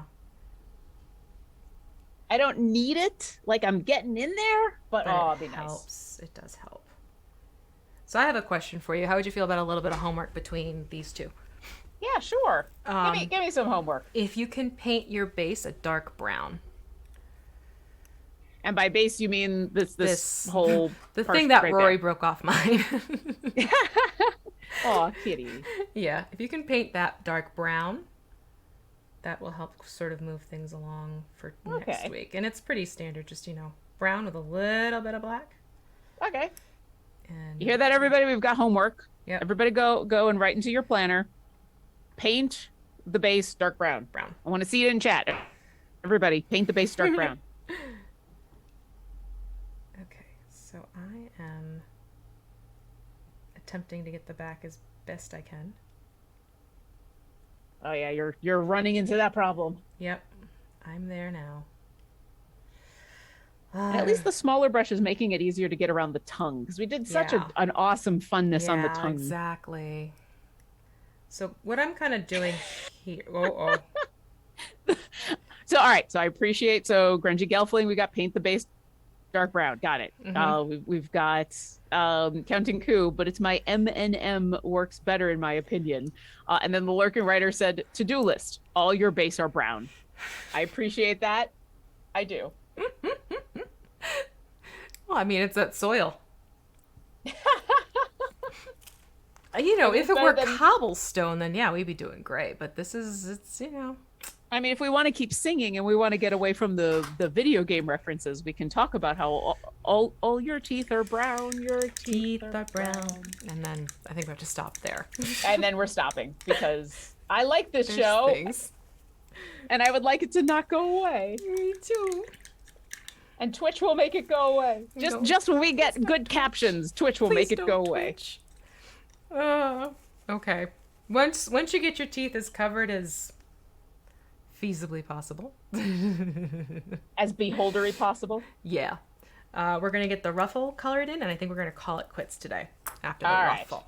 And that's going to be white with a little bit of black because we're going to make it not a pure white, because if we make it a pure white, then we can't go in and dry brush and get any differentiation. So we're going to aim for like sort of a very light gray. All right. For the ruffle.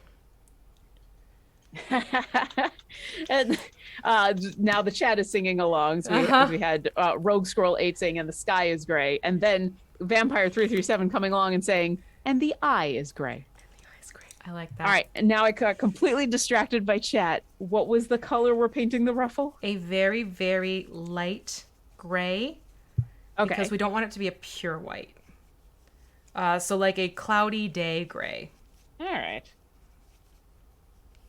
That way it's just enough of a difference when we go into dry brush the ruffle, it'll show. And this is mostly white with a tiny bit of black? Little smudge of black. Smudge. Yeah. Little smudging of black. Okay. Man, this flew by today. I know. Holy moly. And that's not enough black. Wow. Ooh. Little reminder that we will need rubbing alcohol next week. Oh, yes. Can you spoil why? Because we're going to remove any paints that happen to get onto the clear base. That is excellent. Yeah. On a related note. Yes. There were some of us who were using, who were trying out a spray primer. Mm-hmm. And might have primed the clear bit. Yep. Will the rubbing alcohol help with that? If not that, we can try using nail polish remover. Okay. All right. Yeah. I am no regrets. It was a learning experience, but definitely I got done. We have some of that spray primer and it worked really, really well. And it was super fun and easy to use and blah, blah, blah. And then the next thing I know, I'm like, oh, that's that clear piece that's supposed to be clear because it's supposed to be clear. I'm like, it's not clear anymore. Nope. That's okay. That's totally okay. So yeah. Yeah, we have ways of trying to make it go away. Okay. So yeah, it might have to be nail polish remover. We'll see if the rubbing alcohol works first. And if not, then make sure you have that acetone-based nail polish remover. I do. There you go. I do not paint my nails often, but I do have nail polish remover. Oh, there you go. I actually hardly ever paint my fingernails, but I do paint my toenails. So I do my toenails because it actually stays on my toenails. Whenever I go to paint my nails, it's off within a day. There's something about my fingernails that will not hold paint. My fingernails will hold paint, but between some of the reed making activities that I do, I end up losing it a lot. It gets chipped and worn. And then on top of that, I have fought to not bite my nails for most of my life. Mm-hmm. And what I've discovered is I don't bite out of, the people bite their nails for bunches of different reasons, and sometimes it's anxiety, and sometimes Right. it's a habit.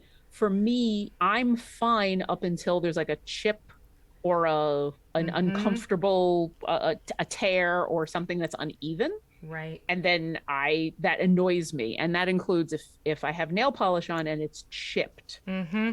So what I've learned is that if I have a nail file around me at all times, I will not bite my nails because I will take the 10 seconds to go get one of those And nail smooth the files edge, yeah. and smooth it down. But that also means if I have nail polish on and I chip the Ooh. nail polish has to come Come off. off. Yep. So it's Yep. easier just for me to leave it not painted.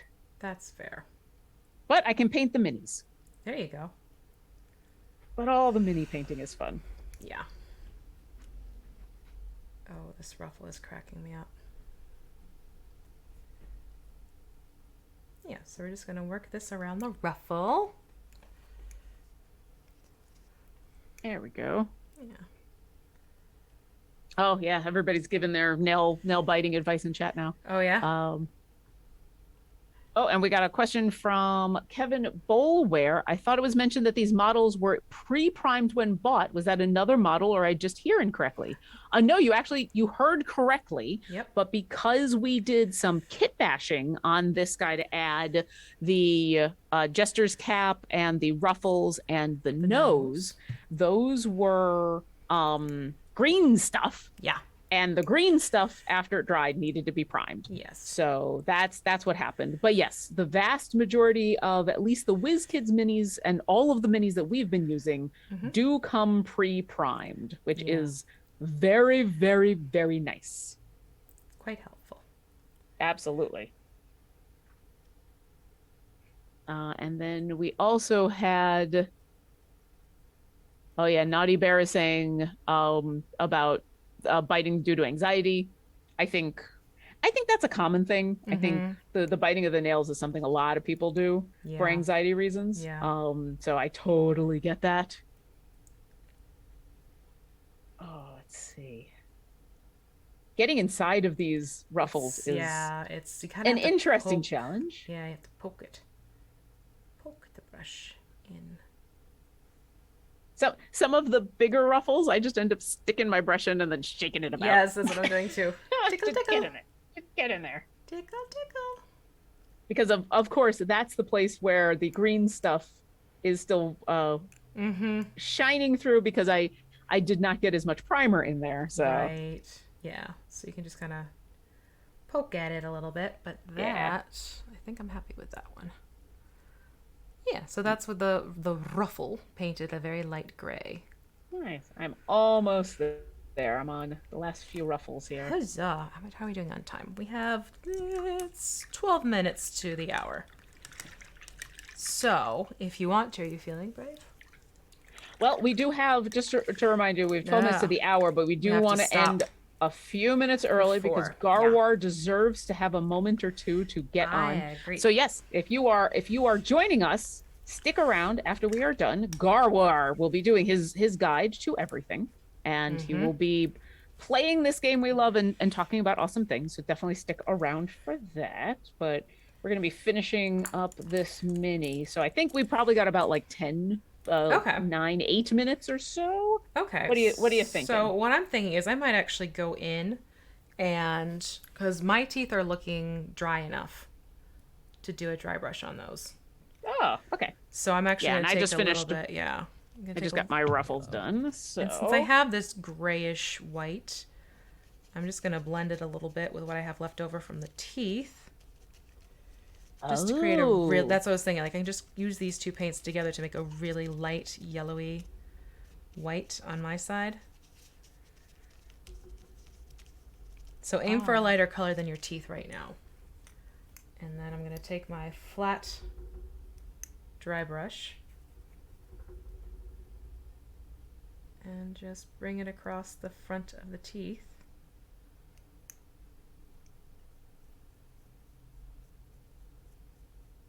To really bring out that texture. I don't know if I'm going to make my teeth bloodied. I'm debating. They could always wait until next time. That's what I'm thinking. I might wait until next week to make that decision, but I am going to get the teeth dry brushed.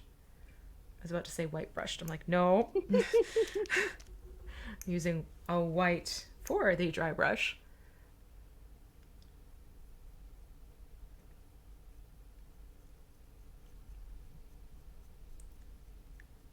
Ooh, yeah. Yeah, it really makes a difference. And now that I'm adding, and my dry brushing ends up being a little more white than yours because I went with the more brown teeth. Yeah. But now that I've done that, like I kind of like it. And yeah, I think I'm gonna. I don't think I'm gonna go for the bloodied look. I kind of like the glint on mine. It's almost like a silver glint on the teeth. Yeah. And that has that fey menace to it. It does. Which is nice. I'm really going to play up the points too.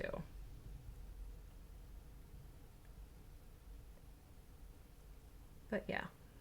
Ooh, yeah. There we go. That's looking, we're getting there. Like, yeah. We're definitely, we're in the home stretch. Yep, next week is going to be dry brushing the ruffle and the spikes, working on the eyes and the nose and the hat. And homework is the base. Homework is the base. Yep, paint actually with the base, let's paint it brown. When it dries, do a lighter brown dry brush. So the base is done. And real her booger, that answers your question about doing the nose today. And if I can guess, specifically we're doing the nose and the eye because we want there to be it's been kind of easy to just get paint on the nose from other places. Yeah. But it sounds like once we do the nose, then we kind of want to be done with that whole area. Exactly. Okay. We'll do the iris and then we'll do the nose because you still have some room in here where it could slip out. So once the eye is established, then we will do the nose and the red hat. So we're getting close to bringing this to a close next week. Yeah, it's looking great. Yeah, so here we are. We've done a lot of the detail work with dry brushing and bringing out the teeth and the scales and getting the eyes prepped for next week and the ruffle prep for next week. So again, if you're following along with us, homework is to paint your base dark brown, let it dry, and then dry brush a lighter brown on top of that one to bring out the texture in that base. And if your cat has knocked your base off, you will then super glue it back onto the base. That's your extra homework. That's my extra homework. And then we're gonna have fun doing some more finer detail work with dry brushing the plates, dry brushing the ruffle, getting the eyes done, getting the hat and the nose done, and then washes. Yay! So that is the plan for next week. So anything we need to say before we get things ready for Gar? Besides just, hey, stick around for Garwar's Guide to Everything. If you're looking for all the information about how to join us or what we're using, come to our Discord, discord.gg/idlechampions, where you can see the entire list of all of the supplies that you need, which is not that much, and follow along with me. If you want to see previous episodes so that you can catch up and join us next week, you can see all of our previous episodes on YouTube. And yeah, it is the polymorphed weekend. Definitely pick up your polymorphed chests so that you can get polymorphed Havilar. As long as you pick up a bunch of those chests, you will get that skin. It's adorable. This will actually be available through the end of Monday into Tuesday. Usually our weekend bonuses are only available until Monday at noon, but because Trials of Mount Tiamat happens Monday night, we wanted you to be able to enjoy the episode and still get Havilar in her awesome polymorphed Cobalt joy. Goodness. So definitely do that. Join us on that Monday. It's at 4 p.m. Pacific, 4 to 7 p.m. Pacific, and you can see episode 3 of Idle Champions Presents The Trials of Mount Tiamat. That's so And I think that covers it. Oh yeah, I think we're all done. Thank you, Fee. Thank you for once again an awesome time. Thank you to our moderators, Martin and Mars, and thank you to everybody in chat for joining us. Very much so. Take care, everyone. Bye.